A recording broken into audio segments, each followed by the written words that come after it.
Hey guys, what's up? Danny here, and today I'm going to be talking about Andrew Tate and the Manosphere. Show how far hating women can get you.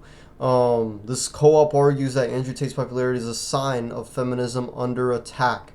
Our most read politics story of December 22 was a summary of the social media conflict between 20-year-old climate activist Greta Thunberg and public misogynist Andrew Tate. Just 2 days later, Tate was detained by Romanian police over allegations of human trafficking alongside his brother and two Romanian women. Over the last few weeks, authorities confiscated many of the cars Tate bragged about in his original jab at Thunberg, along with other luxury items. As NPR reported, the original arrest statement from Romania's anti-organized crime agency relayed that Tate and those charged lured multiple women with false pretenses of love, then subjected them to physical violence and mental coercion, with at least one victim raped twice, according to the agency. For the lucky few who are unfamiliar, Tate is qualified to be a professional kickboxer, is a big brother flunky, and not much else, but that didn't stop him from rebranding as an alpha male self-help guru a few years back. Into 2023, Tate is, as The Guardian put it, everywhere and nowhere, making headlines from jail and deplatformed from most major social media. Besides Twitter, where his account was recently reinstated by Elon Musk, Tate was banned from the site in 2017 per NBC News, the year he tweeted that women should bear some responsibility for being sexually assaulted. While Tate has publicly denied all accusations of assault and criminal activity against him, his prolific shit-talking is likely to incriminate him in his legal cases, experts have noted. Tate told viewers in a since-deleted video that he moved to Romania after the Me Too movement because of the country's more lax rape laws. As his words are catching up with him, so are his alleged deeds.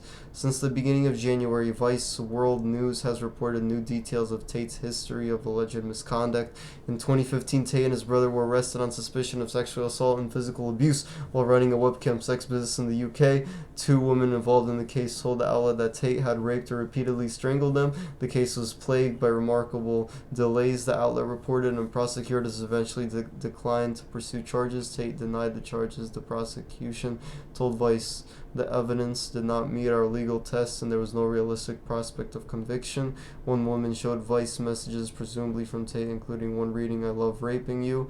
Tate is disgusting, yes, but of more concern is his popularity with young boys and young men. Despite deplatforming, his videos have spread across YouTube and TikTok through fan reposting, and he has 4.6 million Twitter followers. A survey conducted by an investment firm found him to be the favorite influencer for under 18s last fall, ahead of Emma Chamberlain.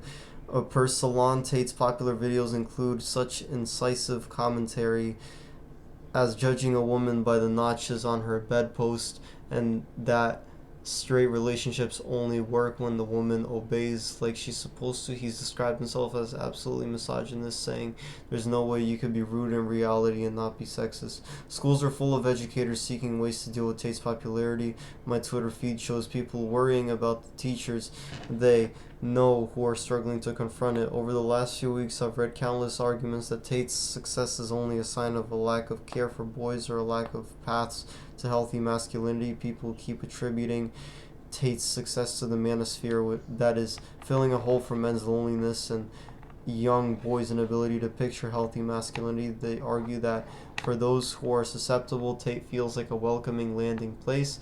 Never mind that there are truly countless initiatives going back years from figures as recognizable as Joe Biden aspiring to create examples of healthy masculinity, not to mention empathetic explorations of the subject in media like Barry Jenkins' Moonlight and others. A recent Reddit post from a 14-year-old girl asked why boys her age were so into Tate, because not many people were speaking directly to boys, young men, with any kind of message of positivity, responded one account representing his general line of argument. There aren't many role models for young men, boys, and right now that demographic is struggling. In the absence of good role models, douche canoes like this Andrew Tate guy can slide in there and become huge. Another commenter, straight to the point, he has money, which gives him the appearance of success. He's a good fighter, something all 14-year-olds fantasize about. He has multiple amazing cars and good friends. He is the epitome of what 14-year-olds think success means. Cue the objectionable, misleading headlines reminding us to be kinder to men, to cater to boys, to basically go all in on reinforcing patriarchy in hopes that it soothes humiliation and saves lives. That feminists are undervaluing men's emotions, and that why romantic relationships aren't working, that personal writing is getting ruined by women's self-victimizing tendencies. Essentially, that feminism is focusing too much on women and not enough on men. Ad museum until I have an aneurysm, I guess.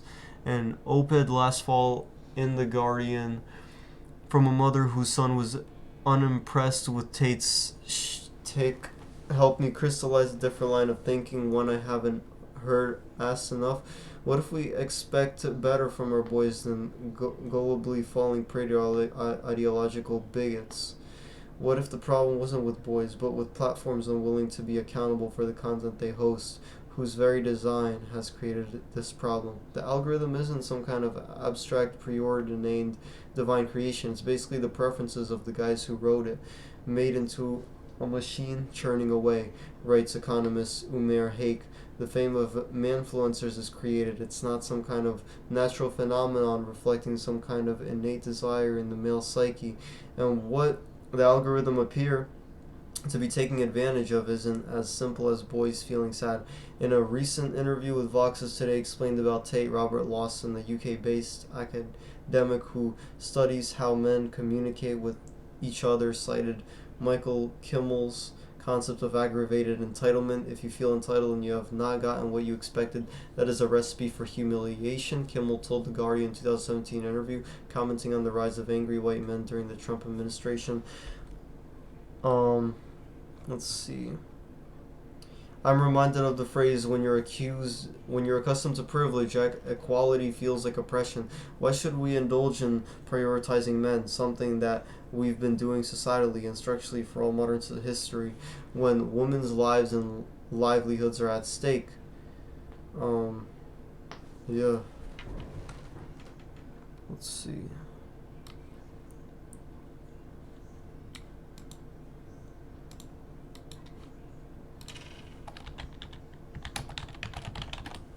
Give me 1 second, guys.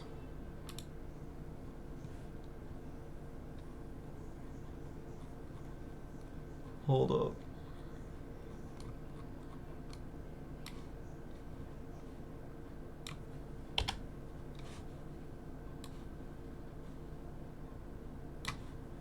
Give me 1 second, guys.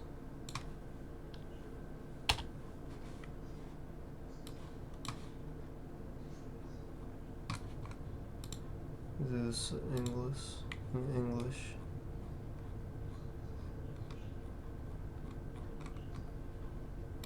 I wrote before the fall of Roe that banning abortion was choosing death for people capable of pregnancy. In the months since, almost half of U.S. states have banned or are near banning the procedure. The UN recently released a report on femicide that claimed it was a problem in every country and territory, with the spread likely too large to quantify. Tate's success is only a sliver of the misogynist furor broiling online and in real life. Last year was all about the court cases of Amber Heard and Megan Thee Stallion, both of whom were subjected to extreme online harassment and victim blaming. While Tory Lanez ultimately was convicted of shooting Meg in the foot, Heard's one-time partner, Johnny Depp, has spent his time since his trial walking the Savage X Fenty runway, appearing at the MTV VMAs, and landing deals with Dior. One of Depp's attorneys was hired by NBC News as a TV commentator the same week the company laid off multiple employees. These instances show that many industries, fashion, media, and entertainment among them, profit from men credibly accused of assault and other misdeeds. After the Golden Globes on January 10th, Twitter and TikTok were ablaze with how heavily featured actor Brad Pitt was, from speeches to seating placement. Pitt, who spent 2022 on the cover of magazines and on movie posters, is being dogged by unsealed court documents in which Angelina Jolie alleged in 2016 that he choked one of their children and slapped another. But, as those online pointed out, you wouldn't know that from his prominence at the awards show. Pitt's divorce lawyer told the New York Times that he had accepted responsibility for some things in his past, but that he would not accept responsibility for things he did not do, per reporter Julia Jacobs. And after Rick and Morty, co-creator Justin Roiland was hit with charges of domestic battery and false imprisonment following a domestic violence complaint, his attorney told NBC News that his client is innocent. Reporter Miles Clay observed fans of the show defending Roiland and bringing up Heard. This is all without glancing at headlines in the U.S. during the last month detailing the multiple fathers who killed their wives and children, or the man who allegedly decapitated his new wife. Even though Tate is deplatformed, his acolytes are still growing. A recent Daily Mail article listed at least 3 popular content creators offering Tate-inspired advice. Keep chopping down trees one by one and eventually you'll notice that other trees have grown around you, trapping you in the forest. Tate and his ilk want to take us backward in response to dissatisfaction with the modern era to convince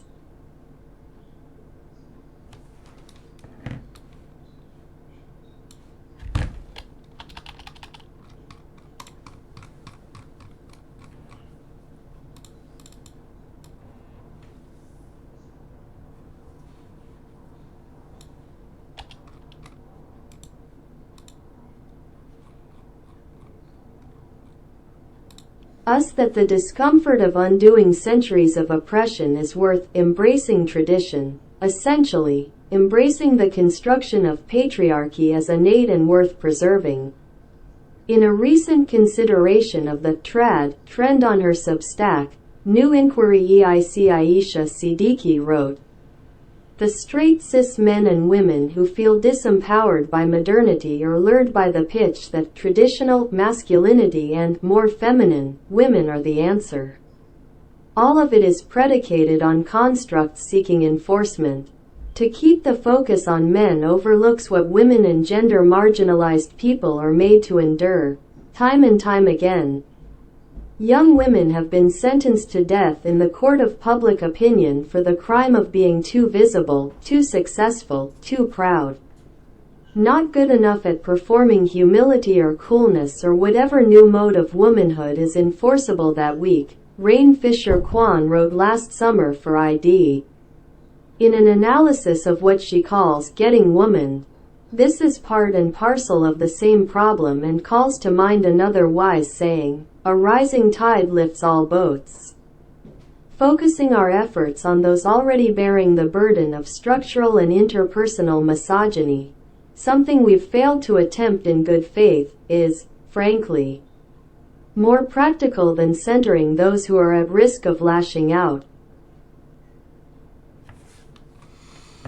Alright guys, hope you guys enjoyed this video. Have a great day.